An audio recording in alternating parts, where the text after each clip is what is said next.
Assalamualaikum warahmatullahi wabarakatuh. Bertemu kembali bersama channel Belajar untuk Berbagi. Kali ini kita membahas TKA Matematika SMP, contoh pada kisi-kisi. Sebelum kita mulai, kita membaca doa dengan membaca basmalah. Bismillahirrahmanirrahim. Baik, bagi yang belum subscribe, silakan di subscribe terlebih dahulu.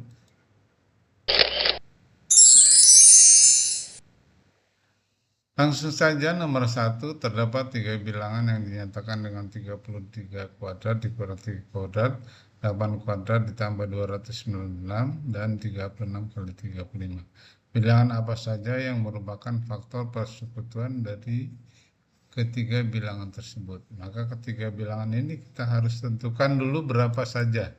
Jadi 33 kuadrat dikurang 3 kuadrat itu sama dengan 33 tambah 3 dikali 33 dikurang 3. Atau 36 dikali 30. Jadi 1080. Yang kedua 8 kuadrat ditambah 296 berarti 8 kuadrat itu 64. Ditambah 296 adalah 360. Dan bilangan yang ketiga 36 dikali 35 adalah 1260. Jadi kita cari bilangan apa saja yang merupakan faktor persekutuan dari 1080, 360, dan 1260. Nah, di sini ada 4 pilihan, tapi bilangannya masih dinyatakan dalam bentuk perkalian faktor prima. Jadi kita uraikan dulu berapa saja bilangan-bilangan tersebut.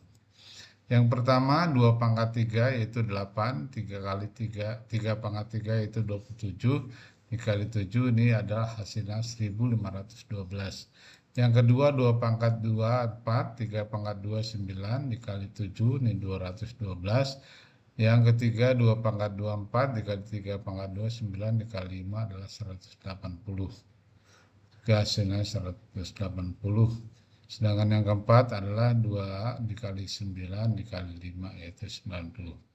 Sekarang dicari apakah bilangan-bilangan ini faktor persekutuan dari 1080, 360, dan 1260. Kita pahami dulu bahwa faktor persekutuan adalah bilangan-bilangan bulat positif yang dapat membagi habis. Jadi membagi habis ini maksudnya tanpa sisa, tanpa koma ya. Dua bilangan atau lebih tanpa menyisakan sisa. Kita cek dari yang pertama, apakah 1512 ini bisa membagi 1080, bisa membagi 360, atau bisa membagi 1260. Jadi jelas 1512 ini tidak dapat membagi 1080, 360, dan 1260 karena dia lebih besar dari bilangan-bilangan tersebut. Jelas ini adalah pernyataan yang salah. Yang kedua 212. Apakah 212 ini bisa membagi 1080, 360, dan 1260? Kita coba. 1080 dibagi 212 adalah 5,09. 5,09 jelas ini ada sisanya ya. Jadi kalau menggunakan desimal berarti ada sisanya.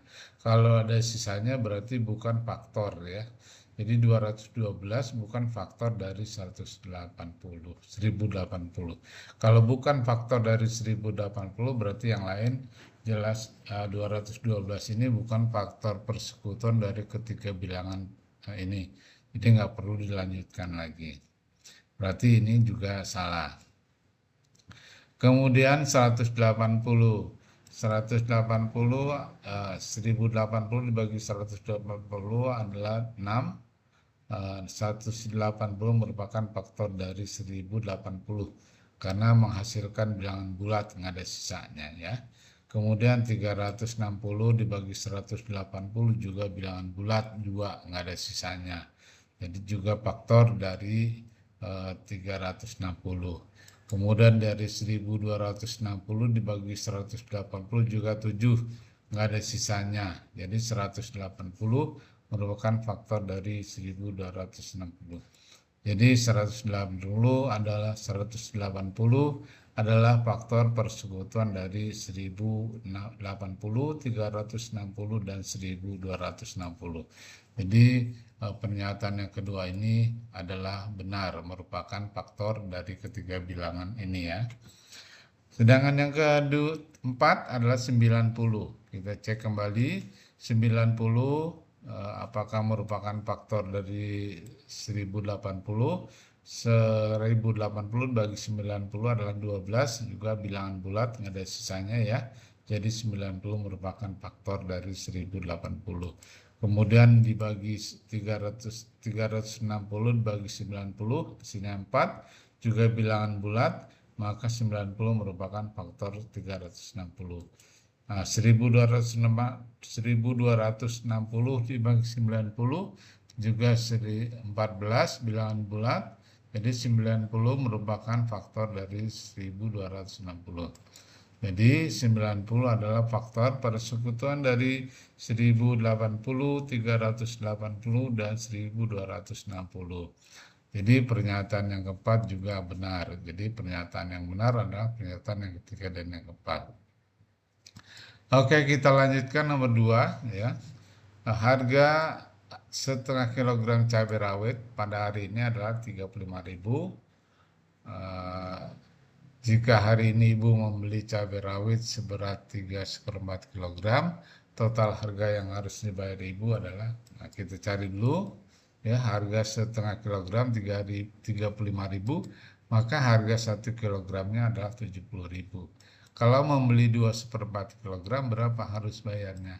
Maka 2/4 kg sama dengan 2/4 dikali harga 1 kg.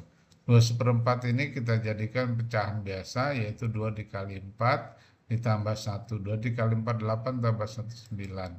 Jadi 9/4 kali 70.000. 70.000 kali 9 adalah 630.000 dibagi 4. Adalah 157.500. Jadi pernyataan yang benar adalah yang B. Kita lanjut nomor 3. Misalkan A dan B merupakan dua bilangan real sehingga sistem persamaan linear 2x tambah AY sama dengan 4, BX dikurang 2Y sama dengan min 1 mempunyai solusi XY sama dengan 5,-2. Nah, berarti tentukan benar atau salah setiap pernyataan berikut ini. Pernyataan yang pertama adalah kita cari A-nya. Dari pernyataan ini nih ya, dari 2x.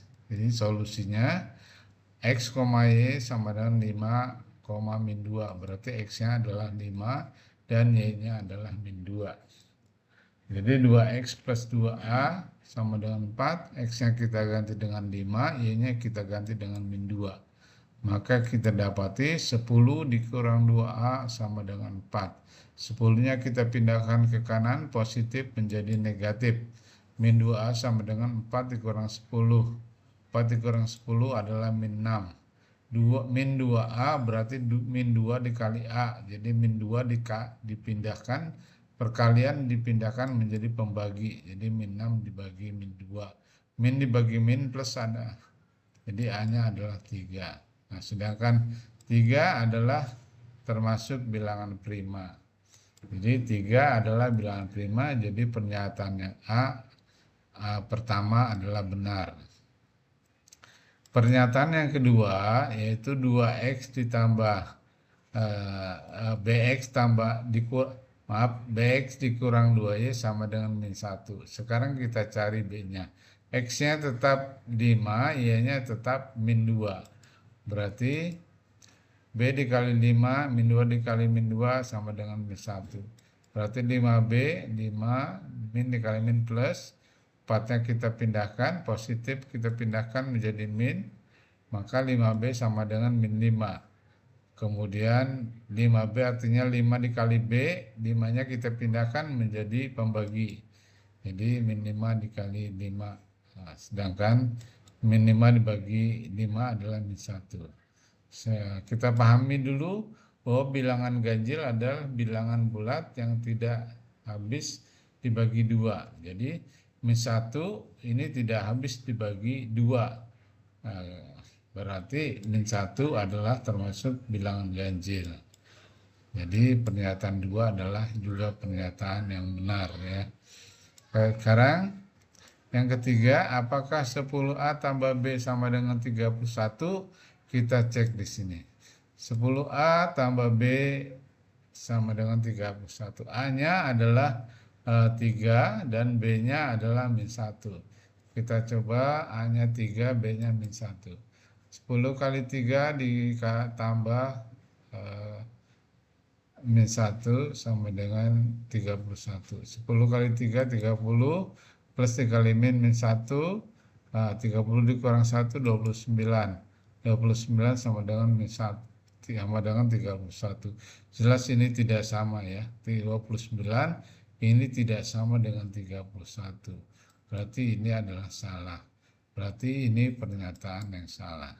Demikian soal nomor 3. Kita lanjutkan soal nomor 4. Desain jembatan yang tepat sangat penting untuk memperkuat struktur karena menentukan kestabilan, ketahanan, dan keselamatan jembatan dalam menghadapi beban dan kondisi lingkungan.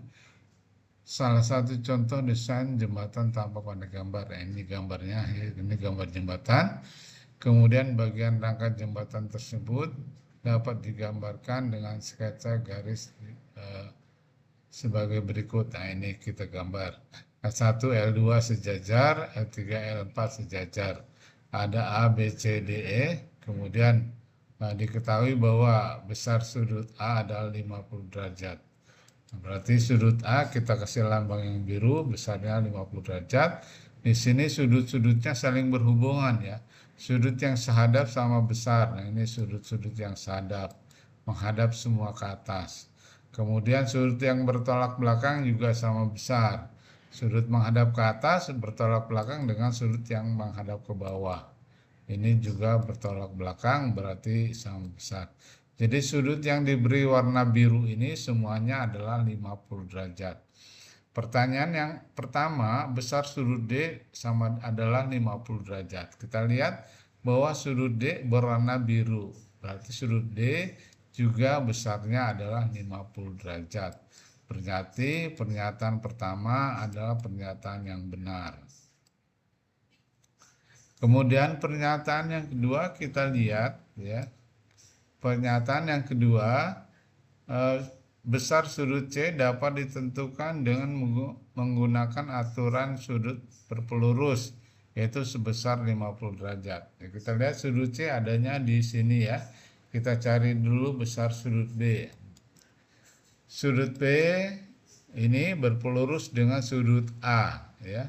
Jadi sudut B ditambah sudut A sama dengan 180 derajat. Kalau sudut A-nya 50 derajat, berarti sudut B-nya adalah 130 derajat. Berarti besar sudut B adalah 30 derajat.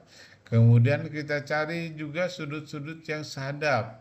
Sudut-sudut yang sehadap dengan B adalah sudut ini yang diberi warna pink, yang menghadap ke arah yang sama, ke arah yang kiri ya, ini. Kemudian juga ini. Kemudian sudut yang bertolak belakangnya berarti menghadap ke kanan.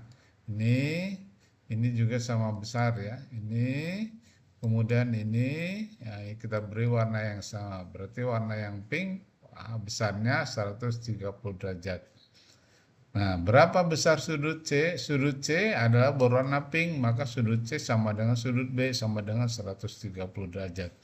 Kalau tadi dikatakan besar sudut C dapat ditentukan dengan menggunakan aturan sudut berpelurus. Ini benar ya. Ini benar. Tapi yaitu besar sebesar 50 derajat. Ternyata besar sudut C adalah 130 derajat. Sedangkan di sini 50 derajat berarti tidak sama. Berarti yang salah adalah ini ya. Berarti ini adalah pernyataan yang salah. Kemudian sudut E. Sudut E besar sudut B dan sudut E sama. Sudut E dan sudut B warnanya sama ya. Kita beri warna yang sama. Maka sudut B dengan sudut E juga sama. Nah ini juga pernyataan yang benar karena sama ya. Nah, demikian jawaban dari nomor 4. Jadi pernyataan yang benar adalah pernyataan yang 1 dan pernyataan 3. Pernyataan 2-nya salah. Kita lanjutkan nomor 5. Perhatikan gambar di sini. Pak Doni mempunyai rumah dengan tampak gambar di bawah ini ya. Ini tampak rumahnya, ini mau dicat dindingnya dengan menggunakan 4 merek cat ini pilihan ya. Kemudian dari pernyataan ini Pak Doni ingin membeli cat dengan merek yang sama supaya sisa cat yang dibeli paling sedikit cat merek apa yang sebaiknya dibeli. Sekarang kita cari dulu luas dinding Pak Doni. Dinding Pak Doni kita bagi menjadi 3 bagian. Yang pertama berbentuk segitiga atasnya, kemudian berbentuk persegi ini, kemudian berbentuk persegi panjang ini. Kemudian ukurannya kita tuliskan, ini 4, sini 6, sini 6, sini juga 4. Maka ada 3 luas yang harus kita cari, bahwa luas 1 adalah luas segitiga, setengah kali alas kali tinggi, setengah kali 6 kali 4 adalah 12 meter persegi. Luas 2 ini berbentuk persegi, yaitu 6 kali 6, maka luasnya adalah 36 meter persegi. Luas yang ketiga ini berbentuk persegi panjang, panjang kali lebar 4 kali 2 yaitu 8 meter persegi. Maka luas dinding seluruhnya adalah luas 1 tambah luas 2 tambah luas 3 yaitu jumlahnya 56 meter persegi. Nah sekarang kita cari cat-cat yang digunakan. Kita cek berdasarkan Mowileg. Cat yang tersedia 5 kg dan 10 kg, maka jumlahnya 15 kg. 1 kg cat dapat mengecat 7 meter persegi, maka 15 kg dikali 7 meter persegi adalah 105 meter persegi. Nah, sediakan kalau menggunakan Mowileg dia dapat mengecat 105 meter persegi. Maka sisa cat adalah 105 meter persegi, yang sedangkan luas dindingnya 56 meter persegi. Jadi sisa catnya adalah 49 meter persegi. Kalau menggunakan cat Josun, 2 kg cat Josun dan 10 kg cat Josunnya menjadi 10 kg ya.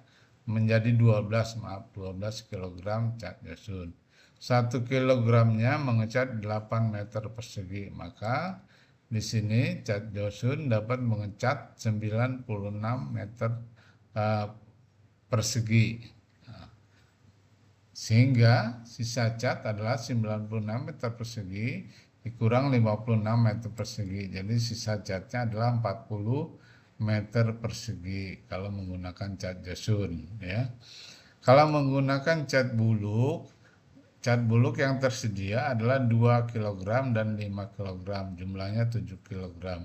7 kg ini 1 kilogramnya dapat mengecat 10 meter persegi, berarti 7 kg itu dapat mengecat 70 meter persegi, 7 kali 10 meter persegi. Maka sisa cat adalah 70 meter persegi dikurang 56 meter persegi, maka 14 meter persegi sisa catnya kalau menggunakan cat buluk. Sedangkan kalau menggunakan cat nopinnya 1 kg dan 5 kg berarti 6 kg. 1 kilogramnya dapat mengecat 9 meter persegi, berarti 6 kali 9 meter persegi adalah 54 meter persegi. Sisa catnya adalah 54 dikurang 56 meter persegi. Nah ini min 2 meter persegi, berarti masih kurang catnya ya. Jadi kalau menggunakan cat nopin masih ada kekurangan cat, masih ada yang tidak tercat, sehingga dari keempat merek cat ini yang sisanya paling sedikit adalah cat buluk. Cat Mowileg sisanya 49 meter persegi, cat Josun sisanya 40 meter persegi, cat buluk sisanya 14 meter persegi, dan cat nopin ini masih kurang 2 meter persegi. Sehingga sisa cat yang paling sedikit adalah merek buluk yaitu 14 meter persegi. Maka jawabannya adalah yang C, cat buluk. Kita lanjutkan nomor 6. Berdasarkan data diketahui bahwa rata-rata berat satu telur adalah 4 telur kecil beratnya 45 gram, telur sedang beratnya 55 gram, dan telur besar beratnya 65 kg. Seorang karyawan toko bahan pangan sedang mengemas setiap 10 butir telur ke dalam satu kemasan dengan ketentuan bahwa rata-rata berat telur setiap kemasan tersebut adalah per telur 55 gram. Maka di sini 10 kali 55 adalah 550 gram. Ini berat setiap kemasannya. Kemudian telur yang sudah disediakan adalah 1 telur besar ditambah dan juga 5 telur sedang, 2 telur kecil. Jadi baru ada 8 telur. Masih kurang 2 telur. Jadi 2 telur ini belum ada ukurannya. Ini isinya 10 ya, karena satu kemasan isinya 10 telur, yang sudah ada baru 8 telur. Maka beratnya harus 550 gram. 1 telur besar, 5 telur sedang, 2 telur kecil, ditambah 2 telur yang belum jelas. Nah, ini yang kita cari adalah 2 telur yang belum jelas ini. Kemudian kita lanjutkan 1 telur besar ditambah 5 telur sedang ditambah 2 telur kecil ditambah 2 telur, beratnya adalah 550 gram. Kemudian beratnya kita hitung, 1 dikali telur besarnya 65 gram, telur sedangnya 55 gram dikali 5, telur kecilnya 45 kg dikali 2. Nah, ini 2 telur dikali sama dengan 550 gram. Kemudian ini dikalikan 65 ditambah 275 ditambah 90 ditambah 2 telur. Nah, kemudian ini kita jumlahkan, jumlahnya 430 gram ya. Jumlah telur yang sudah ada 1 telur besar, 5 telur sedang dan 2 telur kecil, jumlah beratnya 430 gram. Kita pindahkan ke kanan dengan cara dikurangi negatif. Maka 2 telur yang diperlukan beratnya adalah 120 gram. Jadi 2 telur ini beratnya harus 120 gram. Supaya jumlahnya 120 gram, nah telur-telur yang ada ini yang mana saja? 2 telur. Apakah 1 telur kecil dan telur sedang? Apakah telur kecil dan telur besar? Apakah telur sedang dan telur besar? Ya. Maka yang jumlahnya 120 adalah jelas 55 ditambah 65 atau 65 gram ditambah 55 gram. Ini jumlahnya 120. 65 gram ini adalah telur besar dan 55 gram ini adalah telur sedang. Jadi 2 telur ini adalah terdiri dari 1 telur besar dan 1 telur sedang. Maka jumlahnya adalah yang D. Demikian pembahasan berdasarkan kisi-kisi, semoga bisa dipahami dan bermanfaat dalam penyelesaian soal-soal berikutnya. Demikian bersama channel Belajar untuk Berbagi, semoga bermanfaat. Assalamualaikum warahmatullahi wabarakatuh.